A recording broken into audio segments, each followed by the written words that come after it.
ఓం సాయిరామ్ సద్గురు సాయినాథ్ మహారాజ్కి జై. సాయిబాబా గారి ఆశీస్సులతో అందరూ సంతోషంగా ఉండాలని మనస్ఫూర్తిగా కోరుకుంటున్నానండి. ఈరోజు ఒక చక్కటి సందేశంతో బాబా గారు మన ముందుకు వచ్చారండి. ఆ సందేశం ఏమిటో బాబా గారి మాటల్లోనే విందాను.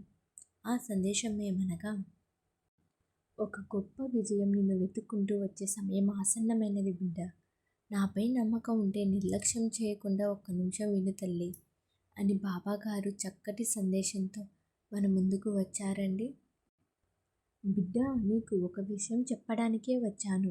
నీకు ఎన్నో రోజుల బాధకి ఒక ముగింపు వచ్చింది, కానీ అది ఇంకా పూర్తి కాలేదనిపిస్తుంది కదా. ఎలా ముగిసింది బాబా అని అడుగుతున్నావు కదా. నీకైన జీవితం నీకు దక్కబోతుంది బిడ్డ. అందమైన జీవితం, అందమైన పరిస్థితులు, నీకు అనుకూలమైన పరిస్థితులు అంతా నీకు నచ్చిన విధంగా జరగబోతుంది.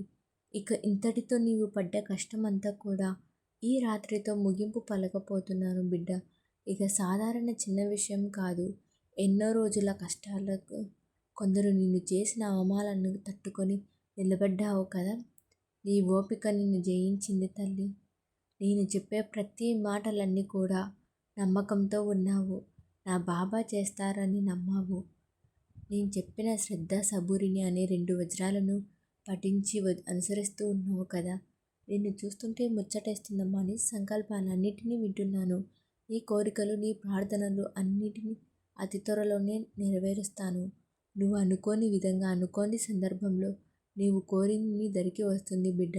ఒక్క విషయం మాత్రం గొప్పగా చెప్పాలి. సమస్య వచ్చినప్పుడు ఆందోళన పడి తికమక పడకుండా ఆలోచించే విధంగా ఆలోచించి ఆ సమస్యను ఎలా తీర్చుకోవాలో ప్రయత్నిస్తున్నావు. ఆ సమస్యకు మంచి తీర్పును వెతికి పరిష్కరించుకుంటున్నావు. ఏది జరిగినా సరే, మంచైనా చెడైనా అది నా మంచికేలే బాబా. ఏది చేసినా నా బాబా మంచి చేస్తారు అని నమ్మి భారమంతా నా మీద పెడుతున్నావు. కాబట్టి నీవు నా బిడ్డవు తల్లి, నా ప్రియమైన బిడ్డవు. నీ కోరిక ఏదైనా సరే తప్పకుండా ఈ రాత్రికే నేను తీరుస్తాను. నమ్మకం ఎక్కడైతే ఉంటుందో అక్కడే నేను ఉంటానమ్మా. ఇంకొక మాట చెప్పాలి తల్లి, జాగ్రత్తగా విను. ఎప్పుడు కూడా అసూయ, కోపం ఈ రెండింటిని దూరంగా ఉంచాలి. ఇతరులను చూసి అసూయ పడకూడదు.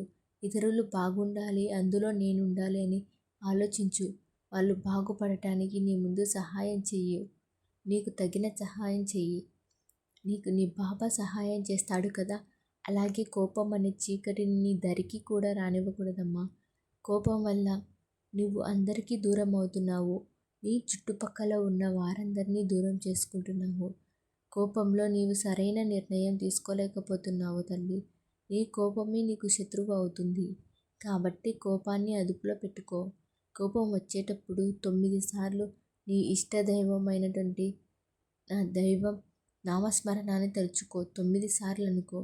అది నీ సాయి తండ్రి నామమైన, 7 కొండల వెంకన్న నామమైన, ఏదైనా సరే నీకు ఇష్టమైన దైవాన్ని 9 సార్లు జపించు తల్లి. నీ కోపం నీకు అదుపులోకి వస్తుంది. ఇక నా నామాన్ని పదే పదే జపిస్తున్నావు కదా బిడ్డ. నా బిడ్డకు అదృష్టాన్ని ఇవ్వబోతున్నాను. నువ్వు ఇప్పుడు దేనికోసమైతే బాధపడుతున్నావో, ఏది జరిగితే బాగుండును అనుకుంటున్నావో ఆ ఆశ అనేది తీరబోతుంది తల్లి. నీకు ఎల్లప్పుడూ తోడుగా ఉంటాను. నీకు మాయ అనిపించేలా అదృష్టాన్ని కలిగించబోతున్నాను. బాబా, నా కల నెరవేరిందని నా దగ్గరికి వస్తావు బిడ్డ. నేను ఉన్నాను. అది నమ్మిన ప్రతి చోట షిరిడీనే తల్లి. నేను ఉన్న స్థలం మొత్తం ద్వారకమయనే. ఎలాంటి సందేహం పెట్టుకోకుండా అన్నీ కూడా వదిలేసి నిశ్చితంగా ఉండు. నీ సాయి తండ్రి నీకు తోడుగా ఉన్నాడని బలంగా ఉండు తల్లి. ఆయన నాకు అండగా ఉన్నాడు అని మాత్రమే నమ్ము. నమ్మకంతో ఉంటే అంతే మంచి జరుగుతుంది. ఎప్పుడు కూడా ఆ నమ్మకాన్ని కోల్పోవద్దు. ధైర్యాన్ని కోల్పోతావు. ధైర్యాన్ని కోల్పోతే ఎలాంటి చిన్న కష్టం వచ్చినా సరే అది పెద్దదిగా కనిపించి నిన్ను భయపెడుతుందమ్మా. అందుకే అమ్మా, ఎట్టి పరిస్థితుల్లో కూడా ధైర్యాన్ని కోల్పోవద్దు. ధైర్యాన్ని కోల్పోకుండా నా బాబా తండ్రి ఉన్నాడు అని ధైర్యంగా నమ్మి సంతోషంగా ఉండు తల్లి. ఎలాంటి సమస్య వచ్చినా సరే ఎదురు నిలబడు.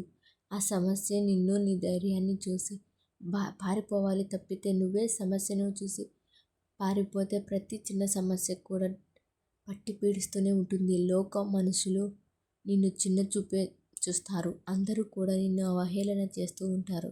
కాబట్టి బిడ్డ, నువ్వు ఎవరి దృష్టిలో చులకన అవ్వకుండా ఉండాలంటే ధైర్యంగా ఉండాలి. ఏ చిన్న పని చేసినా, ఏ చిన్న మాట ఆడినా సరే ధైర్యంగా, అణకువగా నీ పని నువ్వు చేసుకుంటూ పోవాలి.